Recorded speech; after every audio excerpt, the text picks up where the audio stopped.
So இந்த video நீங்கள் பார்க்குறதுக்கு முன்னாடி உங்களோட சயின்ஸ் பேசிக்ஸ் கிளாஸ் இருக்குல்ல, வீடியோஸ் இருக்குல்ல, அதில் கிளாஸ் 11 கிளாஸ் 12 கண்டிப்பாக பார்த்துடணும். நீங்கள் ஆல்ரெடி பார்த்த ஆளாக இருந்தாலும் சரி, உங்களுக்கு எல்லாமே மைண்டில் ஞாபகம் இருக்குது, நீங்கள் பயங்கரமான இன்டெலெக்சுவல் நாலேஜ் அப்படி இருந்தாலும் கூட அகெயின் கிளாஸ் 11 12 ரிவிஷன் பண்ணிடணும். ரிவிஷன் வந்து நோட்ஸில் கிடையாது, வீடியோஸில் அகெயின் ரிவிஷன் பண்ணணும். கிளாஸ் 11ஓட டாபிக் வந்து ஆர்பிட்ஸ்னு போட்டிருக்கோம். கிளாஸ் 12ஓட ஹெட்டிங் வந்து பிஎஸ்எல்வி ஜிஎஸ்எல்வி அப்படி ஹெட்டிங் போட்டிருக்கோம். அகைன் சொல்கிறேன், யூபிஎஸ்சி எக்ஸாமோட வின்னிங் ஸ்ட்ராட்டஜி ஒன்று சொல்லுங்கள் அப்படின்னு கேட்டால் ரிவிஷன் தான். ஃபஸ்ட் டைம் படிக்கிறது இருக்குல்ல, அது ரொம்ப ரொம்ப ஈஸி, எல்லாராலையும் படிக்க முடியும். ஏன்னா எல்லாம் கிளாஸ் ஜாயின் பண்ணுவாங்க, ஃபஸ்ட் லிசன் பண்ணுவாங்க. படித்த விஷயத்தையே ஒரு அட்லீஸ்ட் ஒரு 5 தடவை ரிவிஷன் பண்ணுறது தான் கஷ்டம். ஸோ உங்ககிட்ட ஆல்ரெடி கிளாஸ் வீடியோஸ் இருக்குது, அதை யூஸ் பண்ணிக்கங்க. ஸோ உங்களுக்கு தெரிஞ்சிருந்தாலும் அகெயின் செகண்ட் டைம்லாம் ரொம்ப கம்மிங்க. நீங்கள் 3-4 தடவை பார்த்தாலும் 5 தடவை பார்க்கணும். அதனால் வச்சுங்க, கிளாஸ் 11 12 கண்டிப்பாக பார்க்கணும். அட்லீஸ்ட் கிளாஸ் 12 ரிவிஷன் பண்ணிடணும். ஒவ்வொரு மினிட்லையும் என்ன சொல்லணும் அதை யோசிச்சு பார்க்கணும். உங்கள் நோட்ஸில் இருக்கான்னு பாருங்கள். ஹேண்ட் அவுட்டில் இருக்கும், அதை விட்டுருங்க. அந்த ஹேண்ட் அவுட்டை நீங்கள் படிக்கும்போது கிளாஸ் பார்க்க எக்ஸ்ட்ரா பாயிண்ட் எழுதிருப்பீங்களே, எல்லா பாயிண்ட்ஸும் எக்ஸ்ப்ளனேஷன் எழுதிக்கலாம், செக் பண்ணிங்க. ஸோ நீங்கள் 3 டைம்ஸ் ஆல்ரெடி வீடியோ பார்த்துருந்தாலும் 4th இந்த வீடியோ பார்க்கறதுக்கு முன்னாடி ரிவிஷன் பண்ணி தான் பார்க்கணும். ஓகேவா? முக்கியமாக கிளாஸ் 12.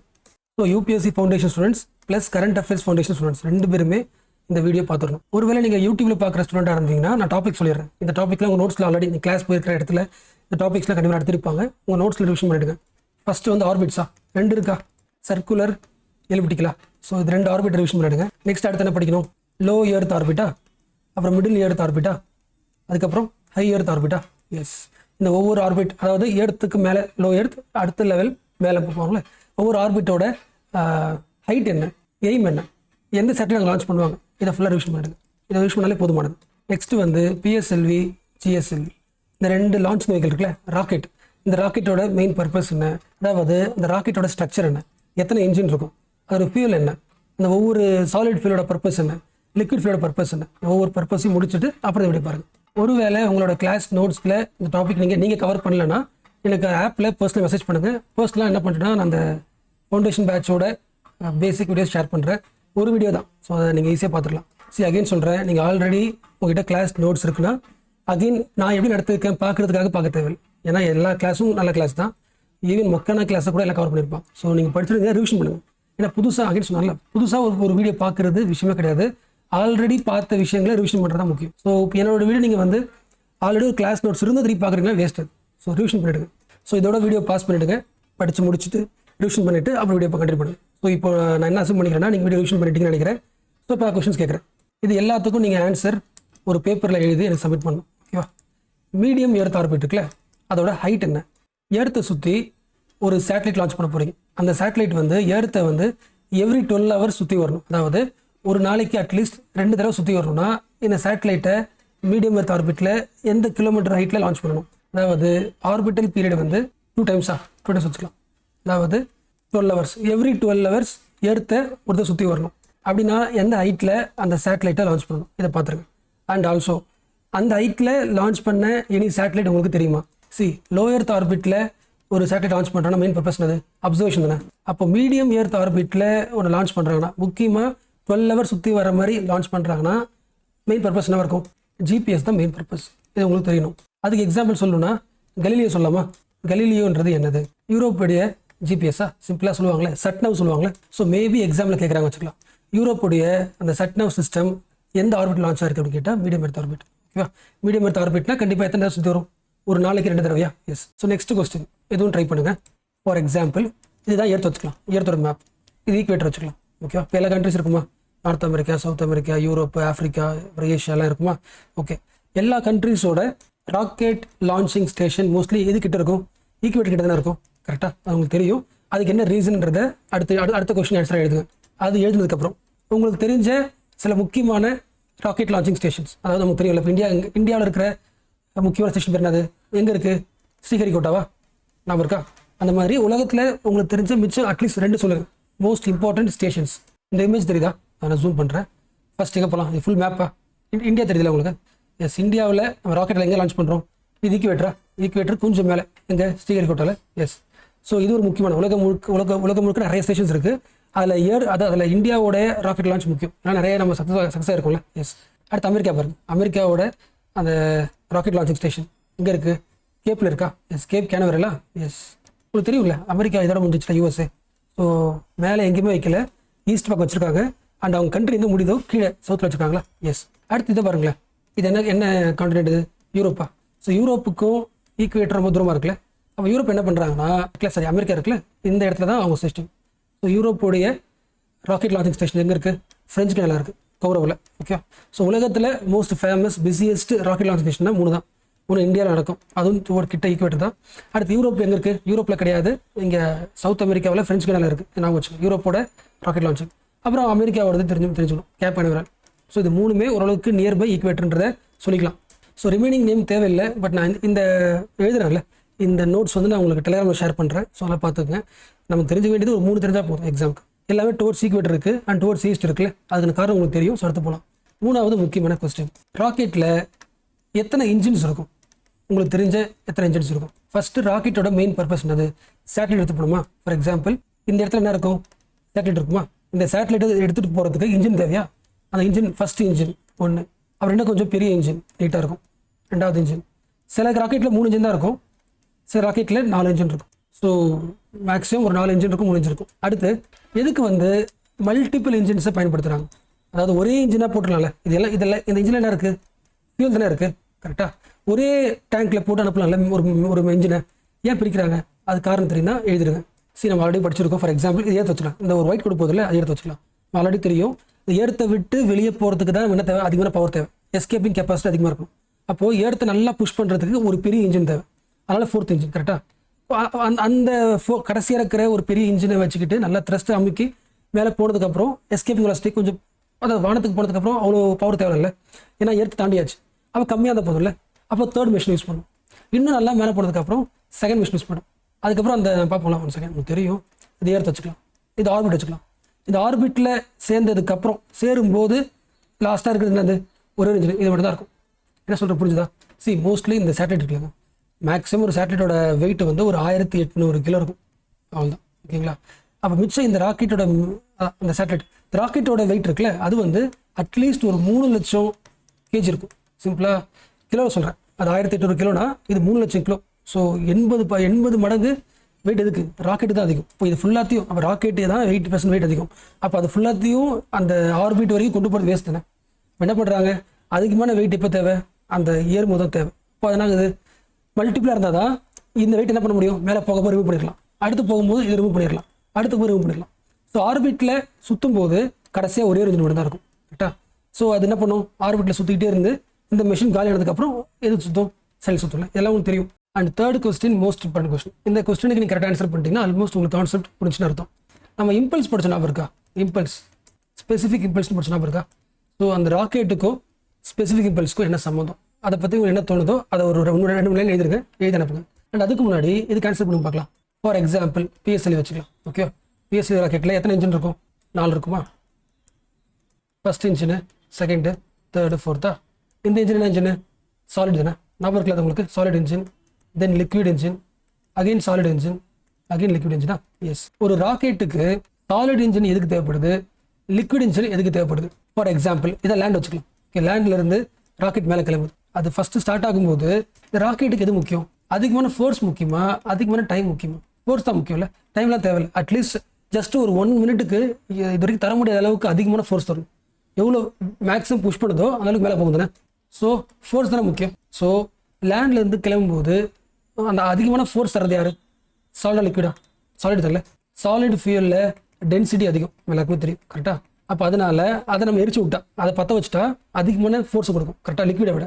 ஸோ ராக்கெட் மேலே போகிறதுக்கு சாலிட் யூஸ் ஆகுதா? எஸ். மேலே போயிடுச்சு. மேலே போனதுக்கப்புறம் என்ன தேவையில்லை? ஃபோர்ஸ் தேவையில்லை. ஏன்னா ரொம்ப அந்த ஸ்பேஸ்க்கு போனதுக்கப்புறம் என்ன இருக்காது? கிராவிட்டி இருக்காது. அப்போ அதுக்கு எஸ்கேப்பிங் வெலாசிட்டி அதிகமாக பண்ண அவசியம் இல்லை. இப்போ மேலே போனதுக்கப்புறம் என்ன தேவைன்னா டைம் தான் முக்கியம். மீனிங் புரிச்சா? அதாவது இப்போ ஏர்த் இருக்குன்னா அந்த ஆர்பிட்டில் சேட்டலைட் இருக்குல்ல, அது கூட எது இருக்கும்? ஃபஸ்ட்டு நம்ம மேலே இருக்குல்ல, கடைசியாக லிக்விட் இருக்குமா? இந்த லிக்விட் இன்ஜின் இருக்குல்ல, எஸ். இந்த இன்ஜினோட மெயின் பர்பஸ் என்னன்னா ரொம்ப நேரத்துக்கு சுற்றணும், கரெக்டாக?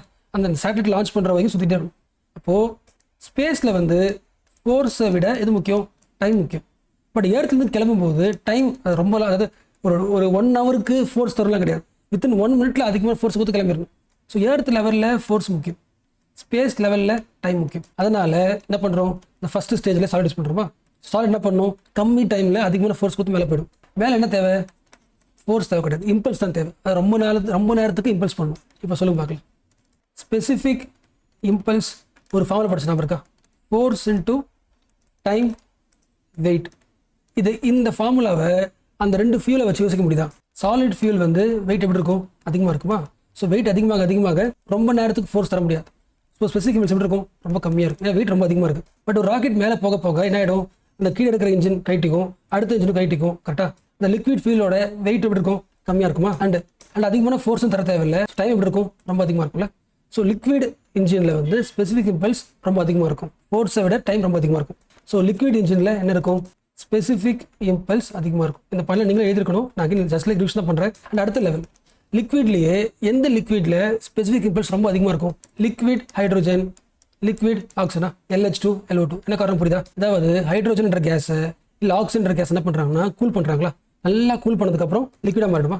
ஸோ அப்போ கேஸை லிக்விடாக மாற்றி என்ன பண்ணுறோம்? இன்ஜினை பயன்படுத்துகிறோம். அப்போ நார்மல் லிக்விடை விட கேஸை வந்து கூலாக்கி இருக்கிற லிக்விட்னா கொஞ்சம் எப்படி இருக்கும்? ரொம்ப நேரத்துக்கு யூஸ் பண்ணிக்கலாமா? ஸோ ஸ்பெசிஃபிக் இம்பல்ஸ் அதிகமாக இருக்கும். ஸோ நார்மலாக லிக்விட் இன்ஜின்னா அதில் அதான் சொல்லுவோம், லிக்விட் சொல்லுவோம். ஒரு கேஸை லிக்விடாக மாற்றி யூஸ் பண்ணுறோம்ல, இந்த இன்ஜினுக்கு பேர் என்ன? கிரையோஜெனிக் இன்ஜினா? எஸ். ஸோ இருக்கிறதுல பெஸ்ட் ஸ்பெசிஃபிக் இம்பல்ஸ் அது கிரையோஜெனிக் இன்ஜின். ஸோ இப்போலாம் வந்து அட்வான்ஸ்டு ராக்கெட்ஸ் இப்போலாம் உருவாக்குறாங்களே, அது எல்லா ராக்கெட்டுமே எதை பயன்படுத்திக்குது? மேலே பார்த்தோம்ல கிரையோஜெனிக் இன்ஜின் தான் பயன்படுது. ஃபார் எக்ஸாம்பிள் GSLV Mark 2 தெரியுங்களா உங்களுக்கு? அடுத்து GSLV Mark 3 தெரியுங்களா? இதெல்லாம் மோஸ்ட் அட்வான்ஸ்டு ராக்கெட்ஸ். இந்த ராக்கெட்ஸ்லாம் பார்த்தீங்கன்னா அதோட இன்ஜின் இருக்குல்ல, இது சேட்டலைட்னா ஃபார் எக்ஸாம்பிள் 1 2 3 வச்சுக்கலாம். கீழே சாலிட் இருக்கும், ரெண்டாவது லிக்விட் இன்ஜின் இருக்கும், மூணாவது கிரையோஜெனிக் இன்ஜின் இருக்கும். So advanced rockets started using the cryogenic engine. என்ன காரணம்? ஸ்பெசிஃபிக் இம்பல்ஸ் அதிகமாக இருக்கும். இது ஆல்மோஸ்ட் தெரிஞ்சதால. எஸ். சரி, நம்ம இன்னும் கரண்ட் அஃபேர்ஸ் போகல, இன்னும் சில விஷயங்கள் அதான் நான் உங்களுக்கு கொஸ்டின் கேட்டு நானே ரிவிஷன் பண்ணுறேன், அதை முடிச்சுட்டு போகலாம். Okay, next 4th question. எத்தனை ஜென்ரேஷன் ஆஃப் ராக்கெட்ஸ் இது வரைக்கும் உருவாக்கியிருக்கோம்? மீனிங் புரியுதா? அதை நம்ம use பண்ணுறோம்ல, 1G 2G 3G 4G 5G advance தானே. இந்த மாதிரி ராக்கெட்லையுமே ஜென்ரேஷன்ஸ் இருக்குல்ல, அப்டேட் இருக்குல்ல. எத்தனை ஜென்ரேஷன் இப்போ யூஸ் பண்ணுறோம்? இது வரைக்கும் ஒரு 5 ஜென்ரேஷன் அப்டேட் பண்ணிச்சு. நாம இருக்கா? ஃபர்ஸ்ட் என்னது? SLVயா, அதுக்கப்புறம் ASLVயா? எஸ். இது ரெண்டுத்துலையுமே என்ன வராது? லிக்விட் கிடையாது, சாலிட் மட்டும் தான் பயன்படுத்திருந்தோம். ஸோ ஸ்பெசிஃபிக் இம்பல்ஸ் கம்மி. அடுத்து தான் PSLV. ஸோ இதில் என்ன பண்ணுறோம்? லிக்விட் ஆட் பண்ணுறோம் ஃபர்ஸ்ட் டைம். அதுக்கப்புறம் தான் என்ன வருது? GSLVயா. இப்போது GSLV Mark 3 அளவுக்கு அப்டேட் பண்ணிச்சு. ஸோ டோட்டலாக 1 2 3 4 5 5th தான் highest level of advanced in rocket. So generation கேட்டிங்கன்னா 5th ஜென்ரேஷனில் ஒர்க் பண்ணுறோம், GSLV Mark 3. இந்த வார்த்தை நான் எழுதுறேன், இந்த வார்த்தையை நான் திருப்பி அகைன் எழுதுறேன். ஓகேவா? GSLV Mark 3யா? எஸ். இந்த வார்த்தையோட இந்த ராக்கெட்டோட வார்த்தை GSLV Mark 3யா, இதை வந்து அப்டேட் பண்ணிட்டாங்க. இந்த 4th ஜென்ரேஷனும் GSLV வரதுனால 5th ஜென்ரேஷனில் அகைன் GSLV வருதுல, அது தேவையில்லை சொல்லிட்டு இதை தூக்கிட்டு என்ன பண்ணிட்டாங்கன்னா சிம்பிளாக லான்ச் வெஹிக்கல் Mark 3. ஸோ இதுக்கப்புறம் லான்ச் LVM 3ன்னு நீங்கள் கேள்விப்பட்டீங்கன்னா அந்த சேம் GSLVக்கு அப்புறம் அடுத்த அப்டேட் GSLV Mark 3 தான் அந்த பேர் சொல்கிறாங்க. ஸோ இது ரெண்டும் பழசு, சாலிட் மட்டும் தான், இதை விட்டுருங்க. அடுத்து இந்த 3 இருக்குல்ல, இது ரெண்டும் முக்கியம் பார்க்கணும். ஸோ ஃபஸ்ட்டு PSLV இருக்குல்ல, அதை பார்க்கலாம். PSLVயோட எக்ஸ்பான்ஷன் என்ன? Polar satellite launching vehicle. ஞாபகம் இருக்கா? இந்த சேட்டலைட் எப்படி இருக்கும்? ஞாபகம் இருக்கா? எந்த ஆர்பிட்டில் வந்து சுற்றும்? Sun synchronous orbit. ஞாபகம் இருக்குதுன்னு? எஸ். ஒரு ராக்கெட் வந்து சன் சின்க்ரனஸ் ஆர்பிட்டை சுற்றுற என்ன அர்த்தம்? அந்த சேட்டலைட் வந்து த்ரூ அவுட் தி 24 ஹவர்ஸும் சன் கிட்டே இருக்குமா? அப்போ அது மெயின் பர்பஸ் என்ன இருக்கும்? இமேஜிங்கா, இல்லை என்ன சொல்லலாம்? அப்சர்வேஷன் சொல்லலாமா? அப்போ PSLV ராக்கெட் இருக்குல்ல, இந்த ராக்கெட்டோட மெயின் பர்பஸ் என்ன? அப்சர்வேஷன் சேட்டலைட் லான்ச் பண்ணுறது. கரெக்டா? எஸ். எந்த ஆர்பிட்டில்? சன் சின்க்ரனஸ் ஆர்பிட்டா? சன் சின்க்ரனஸ் ஆர்பிட்ன்றது example of what? Low earth orbit. இதெல்லாம் ஞாபகம் இருக்குல்ல? எஸ். இப்போ இந்த பாயிண்ட், இந்த 3 வேர்ட்ஸும் லிங்க் பண்ணி சொல்லியிருக்கல. அதாவது PSLV போலார் சேட்டலைட்னு அர்த்தம் நார்த்லேருந்து சவுத் வரை சுற்றிட்டே இருக்கும். நார்த்ல சவுத் சுற்றினாலும் கம்ப்ளீட்டாக சன் பக்கத்தில் இருக்கும். ஸோ அதுக்கு பேர் என்னது? Sun synchronous orbit. Sun synchronous ஆர்பிட்டோட ஹைட் என்னது? லோ எர்த் ஆர்பிட் தானே. இந்த லிங்க் உங்களுக்கு புரியலனா நீங்கள் கிளாஸ் 2 பார்க்கணும். இந்த கிளாஸ் 12 சொன்னால, இந்த கிளாஸ் 12ல் ஒரு 20 மினிட்ஸ்க்கு அப்புறம் 20 to 35 அந்த டைமில் வரும். ஸோ இப்போ நான் சொன்னது புரியாதவங்க கண்டிப்பாக அதை பார்க்கணும். ஏன்னா அதில் நான் ½ நடத்துகிறேன். இந்த ½ நடத்துனதால ரிவிஷனுக்காக யூஸ் பண்ணேன், ஏன்னா கிளாஸ் மாதிரி ஆகிடும். ஸோ PSLVனாலே உங்களுக்கு என்ன ஞாபகம் வரணும்? லோ எர்த் ஆர்பிட்டில் ஒரு சேட்டலைட் லான்ச் பண்ணுறதுக்காக அனுப்புகிற ராக்கெட்டா? எஸ். ஸோ லோ எர்த் ஆர்பிட்டில் ஒரு சேட்டலைட் லான்ச் பண்ணுறோம்னா அது மெயின் பர்பஸ் என்னது? எர்த் அப்சர்வ் பண்ணுறதுல, கிட்ட இருக்க அப்சர்வ் பண்ணும். ஸோ PSLV C55, C56, அப்புறம் next PSLV C57, PSLV C58. இந்த லாஸ்ட் 1 இயரில் இத்தனை ராக்கெட் PSLV ராக்கெட் ஒரு 4 ராக்கெட்டை லான்ச் பண்ணியிருக்கோம். இந்த PSLV C58 இருக்குல்ல, இதுதான் வந்து இந்த ஜனவரி 2024 லான்ச் பண்ண ராக்கெட் PSLV C58. ஸோ இதோட இந்த பிஎஸ்எல்வி C-58 அனுப்புனதோட நமக்கு வந்து பிஎஸ்எல்வி ராக்கெட் நமக்கு தெரியல, பிஎஸ்எல்வி இருக்குது, ஜிஎஸ்எல்வி இருக்குது. இந்த பிஎஸ்எல்வி ராக்கெட் மட்டும் 60 முடிஞ்சிருக்கு. அதாவது இது வந்து 60th மிஷன். மீனிங் புரியுதா? இது வரைக்கும் பிஎஸ்எல்வி ராக்கெட் வந்து 60 அனுப்பியிருக்கும். அந்த 60வது வந்து C-58. ஓகே, அப்படின்னு அர்த்தம் 57 தான் உங்களுக்கு தெரியும். 59வது அது நீங்கள் கேல்குலேட் பண்ணிக்கலாம். ஸோ பிஎஸ்எல்வி C-58 ஒரு மைல் ஸ்டோன். 60வது பிஎஸ்எல்வி ராக்கெட்டை லான்ச் பண்ணியிருக்கோம். இந்த பிஎஸ்எல்வி C-55 இருக்குல்ல, இது வந்து last year April 2023 update. So ஏப்ரல்லேருந்து இப்போ இந்த இயர் ஃபுல்லாக கேல்குலேட் பண்ணால் ஒரு 4 பிஎஸ்எல்வி மட்டும் அனுப்பியிருக்கோம். உங்களுக்கு தெரியும்ல, பிஎஸ்எல்வியோட மெயின் பர்பஸ் என்னது? அப்சர்விங்க, ஸ்பேஸ் அப்சர்வ் பண்ணணும். ஸோ அப்சர்வ் பண்ணுறதுக்கு எந்த ஆர்பிட்டை லான்ச் பண்ணணும்? லோ எர்த் ஆர்பிட்டா? எஸ். இப்போ அடுத்து என்ன பண்ணணும்னா, இந்த ஒவ்வொரு ராக்கெட்டும் எந்த சேட்டலைட்டை எடுத்துகிட்டு போச்சு, இந்த சேட்டலைட் பேர் மட்டும் எழுதிக்கலாம். பிஎஸ்எல்வி C-55 ராக்கெட் எடுத்துகிட்டு போன சேட்டலைட் டெலியோஸ். நீங்கள் கேள்விப்பட்டிருப்பீங்க பேப்பரில், டெலியோஸ் 2. அடுத்து C-56 இந்த ராக்கெட் எடுத்துகிட்டு போன சேட்டலைட் DSSAR சேட்டலைட். ஒரு ராக்கெட்டில் ஒரே ஒரு சேட்டலைட் அனுப்ப மாட்டாங்க. பிஎஸ்எல்வின்றது என்ன ராக்கெட்டு? Commercial rocket. என்ன அர்த்தம்? நமக்கு பிடிச்ச ஒரு சேட்டலைட்டை ஆட் பண்ணிப்போம். கூட நம்ம என்ன பண்ணுவோம், எல்லா கண்ட்ரிஸும் சொல்லுவோம், இந்த மாதிரி அடுத்த மாதம் நாங்கள் வந்து ஒரு பிஎஸ்எல்வி ராக்கெட்டை லான்ச் பண்ண போகிறோம், யாருக்காவது உங்கள் சேட்டலைட்டை வந்து ஆர்பிட்டில் லான்ச் பண்ணணும் அப்படின்னா அனுப்பிடுங்க சொல்லுவோம். ஸோ ஃபார் எக்ஸாம்பிள் இப்போ பிஎஸ்எல்வி C-56 வந்து சிங்கப்பூரோட ஒரு 7 சேட்டலைட்டும் சேர்த்து அனுப்பியிருக்கோம். நம்ம வச்சுக்க வேண்டியது DSR. அடுத்து எல்லாருக்கும் தெரிஞ்ச ஃபேமஸ் பிஎஸ்எல்வி C-57. இது எந்த மாதம்? செப்டம்பர் 2023. அவங்களுக்கு அந்த ஆர்டர் தேவையில்லை, பட் நான் லாஸ்ட் 1 இயர் அப்டேட் பண்ணுறதுனால நான் சொல்கிறேன். இந்த ராக்கெட்டோட மெயின் பர்பஸ் என்னது? எல்லாருக்கும் தெரிஞ்ச ஆதித்யா L1 மிஷன். நீங்கள் ஆல்ரெடி யூடியூப்லேயே பார்த்துருப்பீங்க ப்ராக்டிஸில். ஸோ இது உங்களுக்கு தெரியும். ஸோ ஆதித்யாவோட பர்பஸ் லாஸ்ட்டாக ஜனவரி மாதம் 2024 பிஎஸ்எல்வி C-58. இதுதான் அது 60வது மிஷனா பிஎஸ்எல்வியில். என்ன சேட்டலைட்? எல்லாருக்கும் தெரிஞ்ச ஃபேமஸ் எக்ஸ்போசாட் சேட்டலைட். அண்ட் இது ஞாபகம் இருக்கா உங்களுக்கு? நம்ம இப்போ பிஎஸ்எல்வி பற்றி படிக்கும்போது இந்த லாஸ்ட் கிளாஸில் பிஎஸ்எல்வி கோர் அலோன், அப்புறம் கியூவு, எக்ஸல் படிச்சிடும். ஞாபகம் இருக்கா? இந்த இது அதாவது இந்த ராக்கெட் கூட எக்ஸ்ட்ரா ஸ்ட்ராப்ஸ் தானே. அந்த ஒரு ராக்கெட் பத்தில் மோட்டர் பத்தில் எக்ஸ்ட்ரா எத்தனை ஸ்ட்ராப்ஸ் போடுறோம்? 6 இல்லை அதை படிப்போம்ல, எதை பொறுத்து முடிவாகுது? அதாவது ஃபார் எக்ஸாம்பிள் பிஎஸ்எல்வி C-56 வந்து சிஏவா, அது வெறும் அந்த கோர் மட்டுமே போதுமா, இல்லை எக்ஸ்ட்ரா 4 ஆட் பண்ணலாமா, 2 ஆட் பண்ணலாமா, ஸ்ட்ராப்ஸ் ஆட் பண்ணலாமான்ற எதை வச்சு முடிவாகுது? இந்த சேட்டலைட் இருக்குல்ல, இந்த சேட்டலைட்டோட வெயிட்டை பொறுத்து தான். இந்த சேட்டலைட் வந்து வெயிட் ரொம்ப கம்மியாக இருந்துச்சுன்னா அந்த ராக்கெட் இருக்குல்ல, இந்த மெயின் கோர், இந்த 1, 2, 3 இந்த ஸ்டேஜே போதுமானது. கரெக்டாக? ஒருவேளை சேட்டலைட் வெயிட் அதிகமாக இருந்துச்சுன்னா அந்த ஒரு ராக்கெட் பார்த்தாது கூட எக்ஸ்ட்ரா பண்ணுவோம், ஸ்ட்ராப்ஸ் மாற்றும். இந்த ஸ்ட்ராப்ஸ் நம்பரை பொறுத்து அது கியூவா எக்ஸல்ன்றது நம்ம ஆல்ரெடி லாஸ்ட் கிளாஸ்லேயே பார்த்துட்டோம். ஃபார் எக்ஸாம்பிள் இப்போ நான் சொல்கிறேன், இந்த பிஎஸ்எல்வி C-55 இருக்குல்ல, இது வந்து core alone model, PSLV CA model. அப்படின்னு அர்த்தம் இந்த சேட்டலைட்டோட வெயிட் எப்படி இருக்கும்? கம்மியாக இருக்குமா? எஸ். ஸோ மேக்ஸிமம் அந்த சேட்டலைட்டோட வெயிட் வந்து 1000 கிலோக்கு கம்மியாக இருக்குன்னா இது போதும், அந்த ஒரு ராக்கெட் அந்த மோட்டரே போதும், எக்ஸ்ட்ரா ஸ்ட்ராப்ஸ் தேவையில்லை. ஸோ கோர் அலோன் எக்ஸ்ட்ரா அந்த எக்ஸல்லாம் தேவையில்லை. அண்ட் இன்னொரு முக்கியமான பாயிண்ட், இந்த இயரில் ராக்கெட் லான்ச் பண்ணாங்களே பிஎஸ்எல்வி, அதில் இன்னொரு எக்ஸ்ட்ரா ஒரு அப்டேட் இருக்குது. நியூஸ் பேப்பரில் POEMனு ஒரு வார்த்தை பார்த்துருப்பீங்க, ஞாபகம் இருக்கா? சொல்கிறேன். பிஎஸ்எல்வி அந்த POEM வந்து எக்ஸ்பேண்ட் பண்ணுறேன். பிஎஸ்எல்வி பின்னா PSLV orbital experiment module. Daily பேப்பரில் நீங்கள் ஹெட்டிங் பார்த்துருந்தா கூட நான் வந்திருக்கும், இது ஒரு நாள் யூஸ் வந்தது. ஸோ ஃபஸ்ட்டு இதை புரிஞ்சுக்கிறதுக்கு சொல்லும் பார்க்கலாம். பிஎஸ்எல்வி இருக்குல்ல, பிஎஸ்எல்வி ராக்கெட்டில் எத்தனை ஸ்டேஜ் இருக்குது? 4 ஸ்டேஜா? கரெக்டாக? மீனிங் புரியுதா? எஸ். இது வந்து PS1 stage 1, stage 2, stage 3, stage 4. இது என்னது? சேட்டலைட். நமக்கு தெரியும் stage 1 solid, stage 2 liquid, again solid, again liquid. அந்த லிக்விடோட ஹையஸ்ட் ஃபார்ம் தான் இது கிரையோஜெனிக்கா. ஸோ கிரையோஜெனிக்ன்றது என்னது? லிக்விட் ஃபியூல் தான். அதாவது ஏராக இருக்கிறத லிக்விடாக மாற்றியாச்சு. ஸோ கிரையோஜெனிக்ன்றது best form of liquid fuel. So இது என்னது? ஏர்த்த வச்சுக்கலாம். ஸோ ஏர்த்த விட்டு ராக்கெட் மேலே போகும்போது சாலிட் என்ன பண்ணுது? புஷ் பண்ணுதா? கொஞ்சம் தூரம் போனதுக்கப்புறம் இந்த மோட்டர் ஆகிடும், ரிலீஸ் ஆகிடுமா? அடுத்த லெவல் போகும்போது இந்த மோட்டர் ஆகிடும், ரிலீஸ் ஆகிடுமா? இன்னும் அதிகமான ஸ்பேஸ் போகும்போது இது ரிலீஸ் ஆகிடுமா?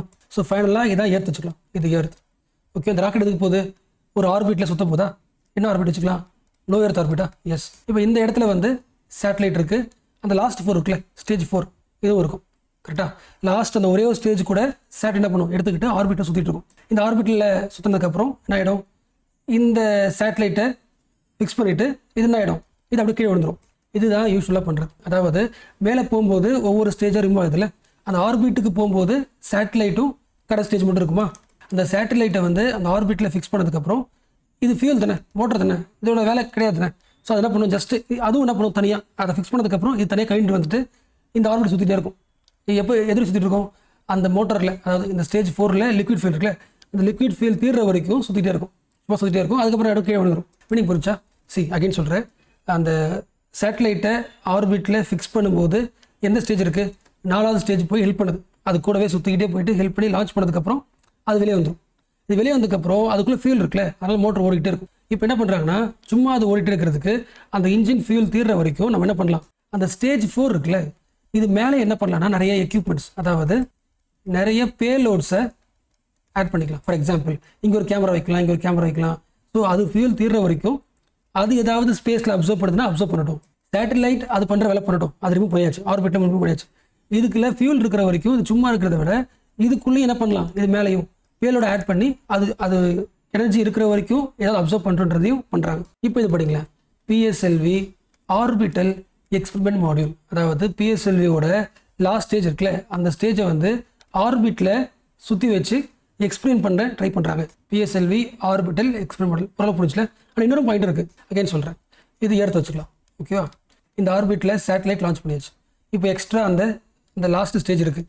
இதில் என்ன ஃபியூல் இருக்குது? லிக்விட் ஃபியூல் தானே? எஸ்.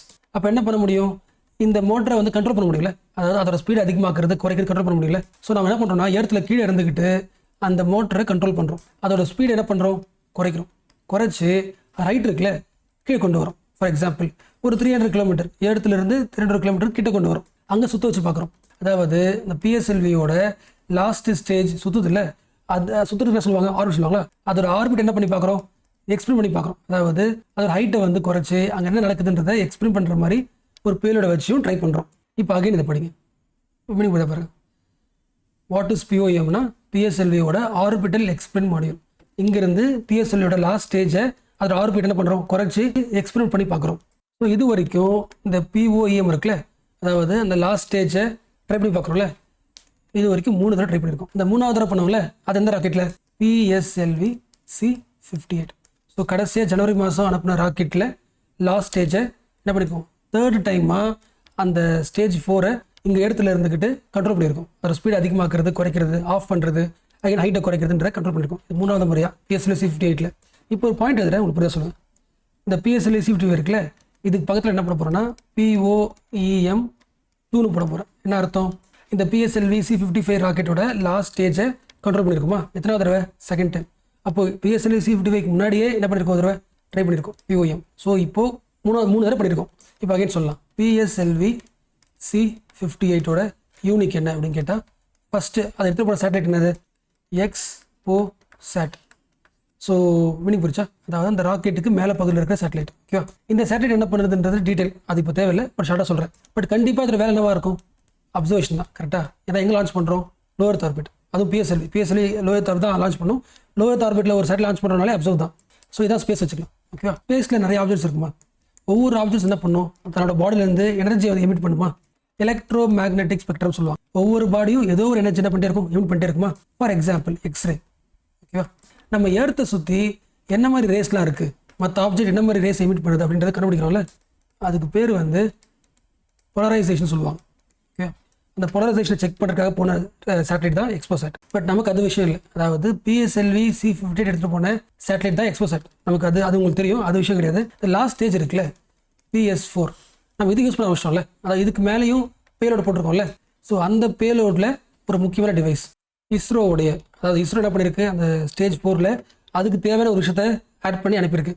FCPS, இது நியூஸில் கேள்விப்பட்டிருப்பீங்க. ஃபியூவல் செல் ஞாபகம் இருக்கா? எஸ், லாஸ்ட்டு எக்ஸாம்பிள் இருந்துச்சு, fuel cell power system. So எதுனோடனே கண்டுபிடிச்சிருப்பீங்க, பட் அகைன் சொல்கிறேன். இது ஏர்த்து வச்சுக்கலாம். ஸோ நம்ம கண்ட்ரிலிருந்து நமக்கான ஒரு ஸ்பேஸ் ஸ்டேஷன் மேலே லான்ச் பண்ணணும். மீனிங் புரியுதா? அதாவது நம்மளோட ஆஸ்ட்ரோனமர்ஸ் வந்து அங்கேயே ஸ்டே பண்ணி ஏர்த்தை படிக்கிறதுக்கான ஒரு ஸ்பேஸ் ஸ்டேஷன், ஒரு ஹோம் ரெடி பண்ணணும். அந்த ஸ்பேஸ் ஸ்டேஷன், இந்தியாவுடைய ஓன் ஸ்பேஸ் ஸ்டேஷன் ரன் ஆகிறதுக்கு ஃபஸ்ட் என்ன தேவை, எலக்ட்ரிசிட்டி தேவையா? நம்ம வீட்டில் எலக்ட்ரிசிட்டி எப்படி வருது இப்போதைக்கு? நார்மலாக கோல் இருக்குமா, கோல் என்ன பண்ணுறோம், எரிக்கிறோமா, எரிச்சா என்ன வரும், ஹீட் வருமா. இந்த ஹீட் என்ன பண்ணுது, ஒரு தண்ணி இருக்கும், அந்த தண்ணியை ஹீட் பண்ணுதா. இந்த வாட்டர் என்ன ஆகிடுது, ஹீட் பட்ட உடனே ஸ்டீமாக மாறிடுதா. இந்த ஸ்டீம் என்ன பண்ணுது, ஒரு டர்பைன் இருக்குமா, கரெக்டாக? இந்த ஸ்டீம் போயிட்டு டர்பைன் என்ன பண்ணுது, சுற்றுதா. அது எவ்வளோ வேகமாக சுற்றுதோ அந்த அளவுக்கு என்ன வெளியே வருது, எலக்ட்ரிசிட்டியா. ஸோ எலக்ட்ரிசிட்டி உருவாகிறதோட பேசிக்ஸ் இது நம்ம ஸ்கூல் 6th புக்கில் இருக்குது. ஸோ எலக்ட்ரிசிட்டி ஜென்ரேட் பண்ணணும்னா ஏதாவது ஒரு ஃபோர்ஸ் தேவை, ஏதாவது புஷ் பண்ணணும். அந்த புஷ் பண்ணுறது யார் பண்ணுறா, ஸ்டீம் என்ன பண்ணுது, இந்த டர்பைனை சுத்த வைக்கிறதுல, ஸோ வாட்டர் ஹீட் பண்ணுறதுல வாட்டர் என்ன ஆகிடுது, ஸ்டீமாக மாறி சுத்த வைக்கிறது. இதெல்லாம் லாஜிக். பட் இவ்வளோ விஷயத்த நம்ம ஸ்பேஸ் ஸ்டேஷனில் பண்ண முடியுமா? அதாவது மேலே ஸ்பேஸில் போயிட்டு கூல் எரிச்சில் பண்ண வாய்ப்பே கிடையாதுல்ல. அப்போ எலக்ட்ரிசிட்டியை எப்படி உருவாக்குறது ஸ்பேஸில்? ஈஸியஸ்ட் வழி. நம்ம ஸ்பேஸ் முழுக்க எது அதிகமாக இருக்குது? ஹைட்ரஜன் தானே. எஸ். ஸோ ஹைட்ரஜனை எலக்ட்ரிசிட்டியாக கன்வெர்ட் பண்ணலாமா? நம்ம எல்லாருக்குமே தெரியும், லாஸ்ட் 2 இயர்ஸாகவே நம்ம பேப்பர் அடிக்கடி வந்துட்டே இருக்குது. இந்த கோலு, ஹீட்டு, வாட்டரு, ஸ்டீமு, இவ்வளோ ஸ்டேஜ் இருக்குல்ல, ஒவ்வொரு ஸ்டேஜ்லேயுமே என்ன லாஸ் ஆகிடும்? எனர்ஜி லாஸ் ஆகும்ல. இதெல்லாம் ட்ரெடிஷனல். இதெல்லாம் தூக்கி போட்டுட்டு ஹைட்ரஜன், நம்ம சன் இருக்குல்ல, சன் என்ன ஆகுது, 2 ஹைட்ரஜன் வந்து ஃபியூஸ் ஆகுதுல, ஒரு எலக்ட்ரிசிட்டி வருதுல. ஸோ ஹைட்ரஜன் யூஸ் பண்ணியே எனர்ஜியாக உருவாக்க முடியும். இது வழியாக உருவாகிற எனர்ஜி எப்படி இருக்கும்? க்ளீன் எனர்ஜியாக இருக்கும். அதாவது அதிகமான பொல்யூஷன் உருவாக்குது அப்படின்றது கண்டுபிடிச்சாச்சு. அது மட்டும் இல்லாமல் ஸ்பேஸில் அபண்டண்ட்டாக இருக்கிற ஒரு சோர்ஸ் எது? ஹைட்ரஜன். ஸோ அப்போ என்ன பண்ணுறாங்க, இந்த பிஎஸ்எல்வியோட லாஸ்ட் ஸ்டேஜ் இருக்குல்ல, அதில் ஒரு எக்ஸ்ட்ரா ஒரு பேலோட், அதாவது ஒரு டிவைஸை ஆட் பண்ணி அனுப்புகிறாங்க. யார்? இஸ்ரோ. அந்த டிவைஸோட பேர் என்ன? Fuel cell power system. இந்த PS4 இருக்கிற அந்த லாஸ்ட் ஸ்டேஜில் இருக்கிற அந்த பேலோட் இருக்குல்ல, ஒரு ஃபியூவல் செல் அட்டாச் பண்ணுறாங்க. இது நான் சின்னதாக வரைகிறேன், பெருசாக இருக்கும். அந்த ஃபியூவல் செல் என்ன பண்ணுன்னா ஹைட்ரோஜனை உள்ளே அனுப்புவாங்க. அதில் ஒரு ஃபில்டர் இருக்கும். அந்த ஃபில்டருக்கு ஒரு பேர் கூட நான் பேப்பரில் பார்த்துருப்பீங்க. பட் பாயிண்ட் என்னன்னா, அந்த ஃபியூவல் செல்லுக்குள்ள நடக்கிற ப்ராசஸ் வழியாக எலக்ட்ரிசிட்டி உருவாகும். அது வந்து ஸ்பேஸில் உருவாக்க முடியுதான்னு செக் பண்ணியிருக்காங்க. ஸோ இஸ்ரோ நினைச்ச மாதிரியே அந்த ஃபியூவல் செல் வழியாக ஒரு சர்டன் அமௌண்ட் ஆஃப் எனர்ஜியை உருவாக்கியிருக்காங்க, எலக்ட்ரிசிட்டி உருவாக்கியிருக்காங்க. அப்போ இந்தியாவுடைய ஃபியூச்சர் ஸ்பேஸ் ஸ்டேஷன் மேலே வந்து எலக்ட்ரிசிட்டிக்கு என்ன தேவையில்லை, கோல்லாம் தேவையில்லை, ஹைட்ரோஜனே பயன்படுத்திக்கலாம். அந்த ஃபியூல் செல்லுக்குள்ளே ஒரு ஃபில்டர் இருக்குல்ல, அந்த ஃபில்டர் பேர் பாலிமர் எலக்ட்ரோலைட் மெம்ப்ரெயின் ஃபியூவல். அந்த செல்லுக்குள்ளே இருக்கிற ஒரு ஃபில்டர். ஓகே, எவ்வளோ ஷார்ட்டாக சிம்பிளாக சொல்ல முடியும்னு சொல்லியிருக்கேன். இதை மைண்டில் வச்சுக்கோங்க. ஸோ எக்ஸாம்பிள் எப்படி கேட்கலாம்னா, நல்லா கேட்க மாட்டாங்க. எப்படி கேட்பாங்கன்னா, அந்த PSLV C58 எடுத்துகிட்டு போன சேட்டலைட் பேர் வந்து FCPS கேட்பாங்க. அப்படி கிடையாது, அதை எடுத்துகிட்டு போன கிடையாது. அந்த ஸ்டேஜ் 4 எக்ஸ்பெரிமெண்ட் பண்ணதில் எடுத்துகிட்டு போன பேலோடு தான் இந்த FCPS. கரெக்டாக? ஸோ அந்த PSLV எடுத்து போன சேட்டலைட் பேர் என்னது? எக்ஸ்ட்ரோசாட். அது வழக்கமாக எடுத்துகிட்டு போகிறது கூட எக்ஸ்ட்ரா அந்த ஸ்டேஜ் 4லேயே ஒரு பேரோட் ஆட் பண்ணி ட்ரை பண்ணியிருக்காங்க. ஸோ அதை நான் வச்சுக்கேன். ஸோ அடுத்து சொல்லுங்க பார்க்கலாம். PSLV ராக்கெட்டோட அடுத்த அப்டேட் ராக்கெட் எது? GSLV-யா? எஸ். ஏன் PSLV-யை விட GSLV-யை நம்ம உருவாக்கணும்? PSLV இருக்கிற நெகட்டிவ்ஸ் என்ன? PSLV ராக்கெட் வந்து வெயிட் கம்மியாக இருக்கிற சேட்டலைட் தானே எடுத்துகிட்டு போகும். அண்ட் செகண்ட் பாயிண்ட், எர்த்தை அப்சர்வ் பண்ணுற சேட்டலைட் தானே லான்ச் பண்ணோம். எஸ். அடுத்து நமக்கு என்ன தேவை? கம்யூனிகேஷன் சேட்டலைட் தேவையா? கம்யூனிகேஷன் சேட்டலைட்டை எந்த ஆர்பிட்டாக லான்ச் பண்ணுவோம்? ஜியோசின்க்ரனஸா? ஜியோசின்க்ரனஸ் ஆர் ஜியோ ஸ்டேஷனரி. அண்ட் ஜென்ரலாகவே இந்த கம்யூனிகேஷன் சேட்டலைட்டோட வெயிட் எப்படி இருக்கும்? அதிகமாக இருக்கும்ல. ஸோ அதிக வெயிட் உள்ள சேட்டலைட்டை லான்ச் பண்ணுறதுக்கு, அதாவது கம்யூனிகேஷன் சேட்டலைட்டை லான்ச் பண்ணுறதுக்காக வந்த அடுத்த அப்டேட் தான் GSLV. ஃபஸ்ட்டு 2001 லான்ச் பண்ணுறாங்க. But failure. And again 2003 success ஆகிடுச்சு. ஸோ PSLV-யோட அடுத்த அப்டேட் தான் GSLV. ஜென்ரலாக எர்த் அப்சர்வ் பண்ணுதில்ல, இந்த எர்த் அப்சர்விங் சேட்டலைட்டை வந்து என்ன நேமில் கூப்பிடுவாங்கன்னா IRNS சீரியஸில் சொல்லுவாங்க. பட் இப்போ மாற்றிட்டாங்க. சிம்பிளாக earth observation satellite 1, earth observe satellite 2, 3 அப்படி இந்த பேரில் யூஸ் பண்ண ஆரம்பிச்சிட்டாங்க. சிமிலர்லி இந்த கம்யூனிகேஷன் சேட்டலைட் என்னன்னு ஃபஸ்ட்டு கூப்பிட்டு இருந்தாங்கன்னா இன்சாட்னு சொல்லுவாங்க. இன்சாட் சீரியஸ், இன்சாட் 1, 2, 3 அப்படின்னு இருந்துச்சுன்னா அது கம்யூனிகேஷன் சேட்டலைட். அப்போ இன்சாட் சீரியஸில் வர எல்லா சேட்டலைட்டும் லான்ச் பண்ணுறது யார்? GSLV. இந்த பேர் எப்படி மாற்றிட்டாங்கன்னா இப்போ கம்யூனிகேஷன் சேட்டலைட் 1, CMS1, CMS2 சிம்பிளாக இப்போ யூஸ் பண்ணுற வார்த்தைகள் இதெல்லாம். ஸோ எர்த் அப்சர்வ் சேட்டலைட்னா எர்த் அப்சர்வ் பண்ணுறது, எர்த் கிட்டே இருக்கணும். ஸோ லோ எர்த் ஆர்பிட் யார் யூஸ் பண்ணுறா? PSLV யூஸ் பண்ணிக்கிறோம். வெயிட் கம்மியாக இருக்கும். இன்னும் அடுத்த லெவல் லோ எர்த் ஆர்பிட் தாண்டி சேட்டலைட் லான்ச் பண்ணணும்னா GSLV-யா? எஸ். ஃபார் எக்ஸாம்பிள் இப்போ PSLV வந்து ஒரு 1500 கிலோகிராம் வெயிட் உள்ள சேட்டலைட் கொண்டு போகுதுன்னா GSLV வந்து 2500 கிலோகிராம் வெயிட். அப்படின்னு அர்த்தம் 2.5 டன் சொல்லலாமா? எஸ். ஸோ இந்த பாயிண்ட்ஸ் ஞாபகம் வச்சுங்க. அண்ட் ஜென்ரலாக பேப்பரில் யாராவது கேட்குறாங்கன்னா ஒரு சேட்டலைட் வந்து ரொம்ப ஹெவியாக இருக்குது, எந்த ராக்கெட்டில் லான்ச் பண்ணலாம் அப்படின்னு கேட்டாங்கன்னா நீங்கள் என்ன சொல்லணும்? GSLV-யா? எஸ். ஸோ GSLV வந்து ஒரு ஹெவியான சேட்டலைட்டை எந்த அளவுக்கு கொண்டு போகும்? மீடியம் எர்த் ஆர்பிட்டா? ஸோ ரொம்ப ஹைட்டு போகுமா? 2.5 டன் அளவுக்கு ஒரு வெயிட் உள்ள சேட்டலைட்டை கொண்டு போகும். யார்? GSLV-யா? எஸ். அதே GSLV 5 டன் அளவுள்ள ஒரு சேட்டலைட்டையும் லான்ச் பண்ண முடியும். பட் ரொம்ப தூரம் போக முடியாது லோ எர்த் ஆர்பிட்டில். ஸோ லாஜிக் என்ன புரிச்சுல? ஸோ GSLV-நாலே அதிக வெயிட் உள்ள ஒரு சேட்டலைட்டை எடுத்துகிட்டு போகிறாள். ஸோ இந்த பேஜில் நீங்கள் பார்க்குறது வந்து நீங்கள் ஆல்ரெடி கரண்ட் அஃபேர்ஸ் பேசிக் கிளாஸில் பார்த்த விஷயம் தான், ஜஸ்ட் கம்பேர் பண்ணியிருக்கேன். ஃபார் எக்ஸாம்பிள் இப்போ GSLV-ல எத்தனை ஸ்டேஜ் இருக்கும்? ஸ்டேஜ் 1, 2, 3-யா? S1 என்னது? ஸ்டேஜ் 1 சாலிடா, அப்புறம் லிக்விடா? தேர்ட் ஸ்டேஜ் லிக்விட் தான். பட் என்ன லிக்விடு? கிரையோஜெனிக்கா? எஸ். எப்பொழுதுமே கிரையோஜெனிக் ஸ்டேஜ் எங்கே இருக்கும்? மேலே தானே இருக்கும். ஸோ கிரையோஜெனிக் ஸ்டேஜை வந்து தேர்ட் ஸ்டேஜ்னு சொல்லலாம், இல்லை அப்பர் ஸ்டேஜ் சொல்லலாம். ஸோ சில இடத்துல நோட்ஸில் பார்க்கும்போது யூஎஸ்னு கொடுத்துருப்பாங்க, கிரையோஜெனிக் யூஎஸ் கொடுத்துருப்பாங்க. அப்படின்னு அர்த்தம்னா அப்பர் ஸ்டேஜ். அண்ட் GSLV-யோட கிரையோஜெனிக்கோட பேசிக் இன்ஜின் மாடல் வந்து CE 7.5. அதாவது அப்டேட் சொல்லுவாங்களே, CE2 சொல்லுவாங்க, 2.5. அதாவது அந்த கிரையோஜெனிக்கோட எஃபிஷியன்சி இம்ப்ரூவ் ஆகிட்டு இருக்குமா. அண்ட் ஜிஎஸ்எல்வி ராக்கெட் எத்தனை ராக்கெட் வகை இருக்குது, அதாவது பேசிக்ஸ் ஜென்ரேஷன் சொல்லுவாங்களே, MK1, MK2, MK3. இந்த ஜிஎஸ்எல்வி மார்க் 1, மார்க் 2 இது ரெண்டுமே நீங்கள் வந்து கரண்ட் அஃபேர்ஸ் பேசிக்ஸ்லேயே பார்த்தாச்சு. மார்க் 3 மட்டும் பார்க்கல. ஸோ அதனால் இந்த இயருமே மார்க் 3 தான் முக்கியம். ஸோ மார்க் 3 பார்க்கலாம். அகைன் சொல்கிறேன், ஜிஎஸ்எல்வி மார்க் 3 இந்த டாபிக் நம்ம பார்க்குறதுக்கு முன்னாடி லாஸ்ட் கரண்ட் அஃபேர்ஸ் பேசிக் கிளாஸில் இது பார்த்துருப்போம்ல. ஜிஎஸ்எல்வி மார்க் 1, மார்க் 2 எவ்வளோ வெயிட் எடுத்துகிட்டு போகும் அது எல்லாமே இருக்குது அவங்க ஹேண்ட்அவுட்ஸில், அதெல்லாம் யூஸ் பண்ணுறது. அண்ட் ஜிஎஸ்எல்வி மார்க் 3க்கு இன்னொரு பேர் என்ன பார்த்தோம், நம்ம LVM3ன்னு பார்த்தோமா, லான்ச் வெஹிக்கல் மார்க் 3யா. எஸ், ஃபஸ்ட்டு இது புரிஞ்சிச்சா? ஜிஎஸ்எல்வி மார்க் 2க்கும் மார்க் 3 டிஃப்ரென்ஸ் இருக்கும். சரி நம்ம ஜிஎஸ்எல்வி உருவாக்குறதோட மெயின் பர்பஸ் என்னது, அதிகமான வெயிட்டான சேட்டலைட் தூக்கிட்டு போகிறதுனா. அப்போ GSLV mark 1, mark 2, mark 3 update ஆகுதுன்னா அதோட மெயின் பர்பஸ் என்ன இருக்கும். இப்போ மார்க் 2 வந்து ஒரு 2.5 டன், அதாவது 2500 கிலோ வெயிட் உள்ளது ஒரு தூக்கிட்டு போகுதுன்னா மார்க் 3 கண்டிப்பாக இருக்கும், ஒரு அப்டேட்டாக தான் இருக்கும். ஸோ ஒரு 4 டன் இருக்குமா, அதாவது 4000 டன் இருக்குமா. ஸோ அதிகமான வெயிட்டை தூக்கிட்டு போகும் மார்க் 1, மார்க் 2, மார்க் 3. ஸோ ஜியோசின்க்ரனஸ் ஆர்பிட்லேயே ஒரு 4 டன் வெயிட் அளவுக்கான வெயிட்டை தூக்கிட்டு போகுதுன்னா லோ எர்த் ஆர்பிட்டில் ஃபிக்ஸ் பண்ணும்போது இன்னும் ஈஸி இல்லை, இன்னும் அதிகமான டன், அட்லீஸ்ட் ஒரு 8லேருந்து ஒரு 10 டன் வெயிட் அளவுக்கான சேட்டலைட்டை லான்ச் பண்ண முடியும். அகெயின் ஜிஎஸ்எல்வி மார்க் 3 வச்சுக்கலாம். ஸோ மார்க் 3ல் அகெயின் எத்தனை ஸ்டேஜ், 3 ஸ்டேஜா. ஃபஸ்ட்டு ஸ்டேஜ் என்னது, சாலிடா. எஸ் 200 மீனிங் புரிஞ்சா. மார்க் 1 100 இருக்கலாம், இல்லை 50 இருக்கலாம்.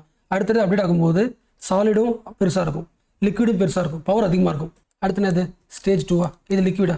இது என்ன வந்து அப்டேட் L1110. ஸோ இதான் recent update of liquid engine. அடுத்த தேர்ட் என்ன தெரியும் உங்களுக்கு, கிரையோஜெனிக் தானே. எஸ், ஸோ இந்த ஜிஎஸ்எல்வி மார்க் 3 கிரையோஜெனிக் இன்ஜின் அந்த அப்பர் ஸ்டேஜ் இருக்குல்ல, என்ன யூஸ் பண்ணுது, C25. இதான் வந்து லேட்டஸ்ட் அப்டேட். இதுக்கு முன்னாடி CE20 தான் வந்து கிரையோஜெனிக் இன்ஜினோட லேட்டஸ்ட் அப்டேட். இப்போது அடுத்த அப்டேட் ஆகிடுச்சு, 20லேருந்து 25 அப்டேட் ஆகிடுச்சு. ஸோ ஸ்டேஜஸ் ஓவரா. அடுத்து என்ன பண்ணலான்னா, இந்த ஜிஎஸ்எல்வி மார்க் 3 ராக்கெட் இருக்குல்ல, இந்த ராக்கெட்டை எத்தனை தடவை மேலே அனுப்பியிருக்கோம். ஜிஎஸ்எல்வி மார்க் 3 முதல் முறையாக D1 2017 அனுப்புனது. D மீன்ஸ் டெவலப்மெண்டல், அதாவது ஓரளவுக்கு டெவலப்மெண்ட் ஆகி ட்ரை பண்ணுறோம். அடுத்து ஜிஎஸ்எல்வி மார்க் 3 D2 அடுத்த வருஷம் 2018 மீனிங் புரிஞ்சா. ஸோ இந்த ஜிஎஸ்எல்வி மார்க் 3 D1 ஸ்பேஸில் எந்த சேட்டலைட் எடுத்துகிட்டு போச்சு, GSAT-19. இது வந்து GSAT-29. அடுத்த அப்டேட் ஜிஎஸ்எல்வி மார்க் 3 மீனிங் புரிஞ்சா. அதாவது சேம் ராக்கெட் எத்தனை நாள் இருக்கும். அடுத்து GSLV mark 3 same rocket M1 அடுத்த வருஷம் 2019. இது எல்லாருக்குமே தெரியும். சந்திரயான் 2 தானே. எஸ். அடுத்து ஜிஎஸ்எல்வி மார்க் 3 M2 2022.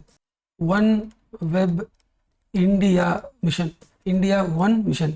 அடுத்த rocket GSLV same rocket GSLV mark 3 M3 2023. Again same OneWeb India 2 mission. Meaning புரியுதா. ஸோ 1 2 3 4 5th லாஸ்ட்டாக ஜிஎஸ்எல்வி மார்க் 3யோட M4 2023 கடைசியாக பார்த்தோம்னா இருக்கா சந்திரயான் 3யா.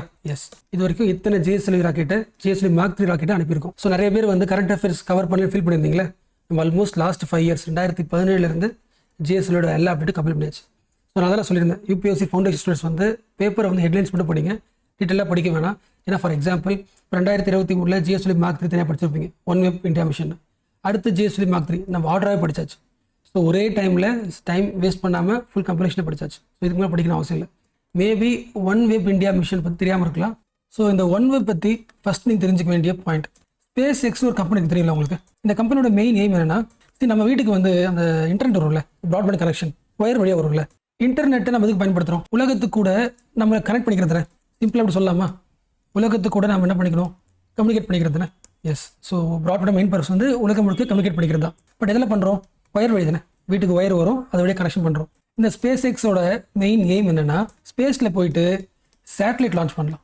சேட்டலைட் லான்ச் பண்ணி சேட்டலைட் வழியாக எல்லாரும் என்ன பண்ணிக்கலாம், கம்யூனிகேஷன் பண்ணிக்கலாம், அதாவது ப்ராட்பேண்ட் யூஸ் பண்ணிக்கலாம். ஜென்ரலாக ஒரு கம்யூனிகேஷன் சேட்டலைட்டை நம்ம எங்கே லான்ச் பண்ணுவோம், ஹை எர்த் ஆர்பிட் தானே. எங்கே பண்ண மாட்டோம், லோ எர்த் கிடையாதுல்ல.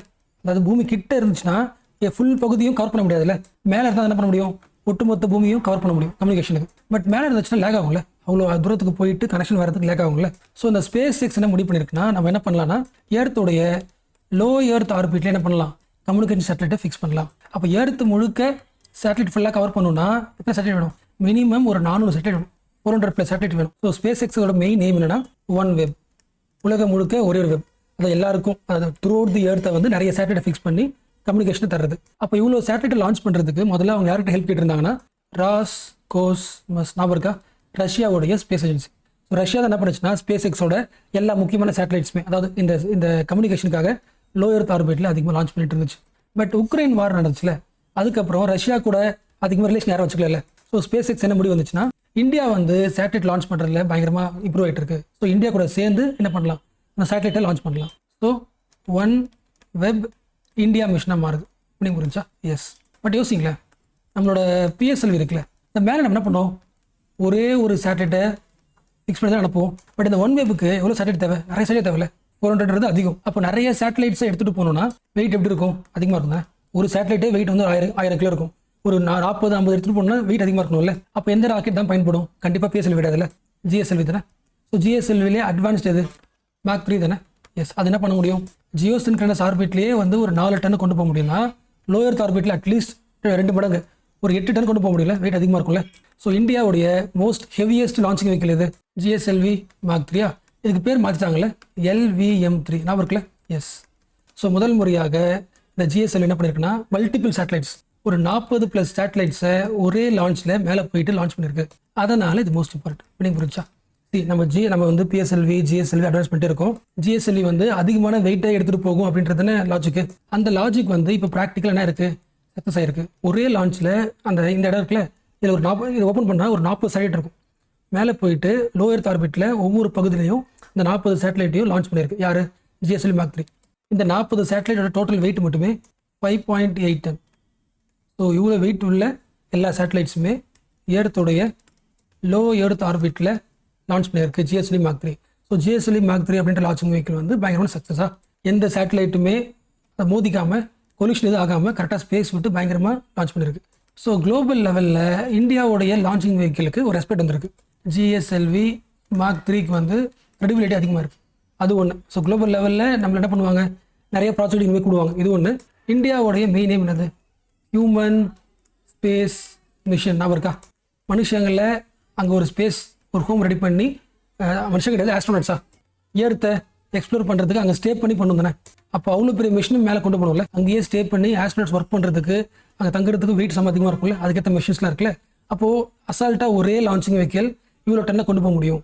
ஸோ இந்தியாவுடைய ககன்யான், அதாவது ஹியூமன் ஸ்பேஸ் மிஷன், ஹியூமன்ஸை வந்து ஸ்பேஸில் தங்க வைக்கிறதுக்கான அந்த மிஷின் இருக்குல்ல, ஆஸ்ட்ரோனட்ஸை, அந்த ஸ்பேஸ் மிஷின் வந்து கண்டிப்பாக ஃபியூச்சரில் சக்ஸஸ் ஆக வாய்ப்பு இருக்குது. இந்த ஒன் வெப் இந்தியா இருக்குல்ல, இந்த மிஷனுக்காக இந்தியாவிலிருந்து யார் ஹெல்ப் பண்ணா, நியூ ஸ்பேஸ் இந்தியா லிமிடெட். இது வந்து நம்ம கவர்மெண்ட்டோட கம்பெனி, ஓகேவா.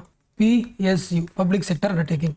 நம்ம இஸ்ரோ இருக்காங்களே, இஸ்ரோவுடைய கமர்ஷியல் ஆர்மி. மீனிங் புரிஞ்சா, கமர்ஷியல் மீனிங் புரியுதா, அதாவது இஸ்ரோவுடைய இந்த கம்பெனி இருக்குல்ல, இதுதான் என்ன பண்ணணும்னா குளோபல் முழுக்க யாருக்கெல்லாம் வந்து இஸ்ரோவுடைய ராக்கெட்டை பயன்படுத்துக்கிறீங்க அப்படின்னு கேட்டு அனுப்பும். அதோட மெயின் நேம் என்னென்னா ப்ரைவேட் செக்டார் பார்ட்டிசிபேஷன் அதிகமாக்கணும். அதாவது இந்தியாவோட லான்ச்சிங் வெஹிக்கிளில் ப்ரைவேட் செக்டார் பார்ட்டிசிபேஷன் அதிகமாக்கிறதுக்கான ஒர்க் பண்ணுற commercial company New Space India Limited, கவர்மெண்டோட கம்பெனி, இஸ்ரோ கீழே ஒர்க் ஆகுது. அண்ட் இன்னொரு முக்கியமான பாயிண்ட்டுங்க, நம்ம ஏன் கிரையோஜெனிக் இன்ஜினை பயன்படுத்துகிறோம், ஸ்பெசிஃபிக் இம்பல்ஸ் வந்து அதிகமாக இருக்குமா. எஸ், ஆக்சுவலாக பார்த்தா இந்த கிரையோஜெனிக் இன்ஜின் இருக்குல்ல, அதாவது அந்த ராக்கெட்டோட லாஸ்ட் ஸ்டேஜ் இருக்குல்ல, அதனால் மோஸ்ட்லி. எஸ், இந்த இன்ஜின் வந்து நம்மளால் ஓனாக உருவாக்க முடியல, ரஷ்யா கிட்ட கேட்டு தான், ரஷ்யா கிட்ட இருந்து வாங்கி தான் என்ன பண்ணியிருக்கோம், நம்ம எல்லா ராக்கெட்லையுமே அதில் ஃபிக்ஸ் பண்ணியிருக்கோம். ஆக்சுவலாக பார்த்தோன்னா இது நம்மளால் ஏன் உருவாக்க முடியல, என்ன ரீசன்னா, கிரையோஜெனிக்கில் வந்து அந்த இன்ஜினுக்குள்ளே இருக்கிற ஃபியூல் எப்படி இருக்கும், -டிகிரியில் இருக்குமா, செம்ம கோல்டாக இருக்குமா. ஸோ அப்போ நம்ம வந்து அந்த ராக்கெட்டை ஸ்பேஸ் லான்ச் ஆனதுக்கப்புறம் இந்த லாஸ்ட் ஸ்டேஜ் இன்ஜின் இருக்குல்ல, கிரையோஜெனிக் இன்ஜின், அதை அகைன் ஸ்டார்ட் பண்ணுவோம்ல, ஆல்ரெடி -கோல்டு டிகிரியில் இருக்கிறதுனால அகைன் அதை ஹீட் பண்ணி அதை ஸ்டார்ட் பண்ணுறதுக்கு எக்ஸ்ட்ரீம் டெம்பரேச்சர் தேவைப்படும். மீனிங் புரியுதா, அந்த இன்ஜினை அகைன் கிக் ஸ்டார்ட் பண்ணுறதுக்கு, அந்த ஸ்பேஸில் ஸ்டார்ட் பண்ணுறதுக்கு, ஏன்னா வழக்கமான நார்மல் டெம்பரேச்சரில் தான் நம்ம 10 வச்சா போதும், அது மைனஸில் இருக்குது, ஹை டெம்பரேச்சர் தேவைப்படும். அவ்வளோ ஹை டெம்பரேச்சரை நம்மளால் வந்து அந்த இடத்துல உருவாக்க முடியல. அப்படியே உருவாக்கினாலும் அந்த ஹை டெம்பரேச்சர் தாங்கக்கூடிய அளவுக்கு அந்த இன்ஜின் இருக்குல்ல, அந்த சொல்லுவாங்க மெட்டீரியல், அந்த அளவுக்கு டெம்பரேச்சர் தாங்கக்கூடிய அளவுக்கு மெட்டீரியல் நம்மளால் உருவாக்க முடியும். இதுதான் ரீசன். ஸோ நம்ம என்ன பண்ணோம்னா ரஷ்யா கிட்டேருந்து இந்த கிரையோஜெனிக் இன்ஜின் என்ன பண்ணிட்டோம்னா வாங்கிட்டோம், ஓகேவா. அந்த இன்ஜின் பார்க்க எப்படி இருக்கோ அதை அப்படியே பார்த்து உருவாக்குனது தான் கிரையோஜெனிக் 7.5 இன்ஜின் பார்த்தோம்ல. எஸ், இந்த இன்ஜின் வந்து அப்படியே ரஷ்யா மாடல் எப்படி இருக்கோ அதை பார்த்து அப்படியே யூஸ் பண்ணோம், அதை பார்த்து அப்படியே கிரியேட் பண்ணோம். நம்மளோட ஜிஎஸ்எல்வி Mach 2 இருக்குல்ல, எஸ் Mach 2, அதில் ஃபிக்ஸ் பண்ண கிரையோஜெனிக் வந்து 7.5. ஸோ ரஷ்யாவோட மாடலை பார்த்து உருவாக்குனது. இதுலேயும் நிறைய டிஃபெக்ட்ஸ்லாம் இருந்துச்சு. நம்ம என்ன முடிவு பண்ணோம்னா, ஓகே அதை பார்த்து உருவாக்க தேவையில்லை, ஃப்ரம் தி ஸ்க்ராச் நாமளாக உருவாக்கலாம்னு ட்ரை பண்ணோம். இந்த GSLV கடைசியாக உருவாக்கின மார்க் 3 இருக்குல்ல, இதில் அந்த அப்பர் ஸ்டேஜில் இருக்கிற கிரையோஜெனிக் இன்ஜினை வந்து நாமளாக ஃப்ரம் தி ஜீரோலேருந்து உருவாக்குனது. CE-20 கிரையோஜெனிக் இன்ஜின் 20 இது வந்து இந்தியாவே உருவாக்குனது. இண்டிஜினஸ்லி டெவலப் பண்ணி வைக்கலாமா? எஸ். ஸோ இந்த மாதிரி நான் வச்சேன். ஸோ கிரையோஜெனிக் நீங்கள் யோசிக்கும் போதே அது வந்து ஹைட்ரோஜன் ஆக்சிஜன் அப்படின்ற கேஸை வந்து -டிகிரியில் உருவாக்கி ஃபியூலாக மாற்றியாச்சு, லிக்விடாக மாற்றியாச்சு. ஸோ லிக்விட் தான் அது, ஓகேவா? அந்த லிக்விட் அவ்வளோ கோல்டாக இருக்கிற லிக்விடை பேர்ன் பண்ணுறதுக்கான மெட்டீரியல் நமக்கு கிடைக்கல, இப்போ உருவாக்கியாச்சு. இப்போ நம்ம இண்டிஜினஸாக உருவாக்கின கிரையோஜெனிக் வந்து CE-20. இதுக்கு முன்னாடி ரஷ்யா கிட்ட வாங்கிட்டு இருந்தோம். ஸோ இதெல்லாம் தான் லாஸ்ட் 1 இயரில் வந்து ஸ்பேஸில் சம்மந்தப்பட்ட சில முக்கியமான அப்டேட்ஸ், சில ரிவிஷனும் பண்ணியிருக்கேன்.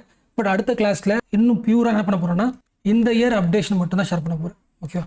ஃபார் எக்ஸாம்பிள் SATNAV சட்னாவை பார்த்தோமா? சட்னாவில் நம்ம ஆல்ரெடி கவர் பண்ணியிருக்கோம். அந்த உங்களோட கரண்ட் அஃபேர்ஸ் பேசிக்ஸில் கவர் பண்ணியிருக்கோம். இந்த கிளாஸ் 11, 12 பார்த்தீங்களா, கிளாஸ் 13th அது போயிருக்கும். ஸோ யூடியூபர்ஸ் என்ன பண்ணுங்கன்னா, யூடியூப்பில் பார்க்குறவங்க என்ன பண்ணுங்கன்னா, ஆல்மோஸ்ட் ப்ராக்டிஸ் அகாடமி ஸ்பேஸில் சர்ச் பண்ணுங்கள், ஆல்மோஸ்ட் வந்துடும். அதிலே குட்டி குட்டியாக போட்டிருப்பேன். ஒரு வேளை கிடைக்கலன்னா எனக்கு ஆப்பில் மெசேஜ் பண்ணுங்கள். பட் இது வந்து கரண்ட் அஃபேர்ஸ் கோர்ஸோட ஒரு பார்ட் ஆஃப் வீடியோ தான்.